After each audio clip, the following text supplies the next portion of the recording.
রাজধানী ঢাকা সহ দেশের অন্তত 10টি জেলার উপর দিয়ে ঘন্টায় সর্বোচ্চ 80 কিলোমিটার বেগে দমকা বা ঝোড়ো হাওয়া বয়ে যেতে পারে। সেই সঙ্গে হতে পারে বৃষ্টি অথবা বজ্রবৃষ্টি। এছাড়াও অভ্যন্তরীণ নদীবন্দরগুলোতে 2 নম্বর নৌ হুঁশিয়ারি সংকেত দেখাতে বলা হয়েছে। 9 এপ্রিল আবহাওয়ার পূর্বাভাসে এই সতর্কবার্তা জানানো হয়েছে। এতে বলা হয়েছে, ঝোড়ো হাওয়ার পাশাপাশি এসব অঞ্চলে বৃষ্টি বা বজ্রবৃষ্টি হতে পারে।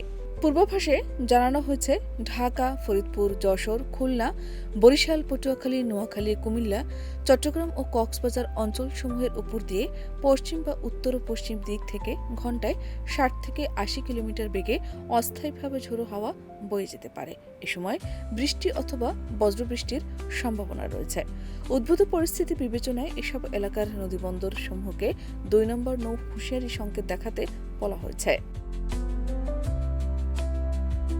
এছাড়া দেশের অন্যান্য অঞ্চলের উপর দিয়ে পশ্চিম বা উত্তর ও পশ্চিম দিক থেকে ঘন্টায় 45 থেকে 60 কিলোমিটার বেগে দমকা অথবা ঝোড়ো হাওয়া বয়ে যেতে পারে। এসব এলাকায়ও বৃষ্টি বা বজ্রবৃষ্টি হতে পারে বলে জানানো হয়েছে।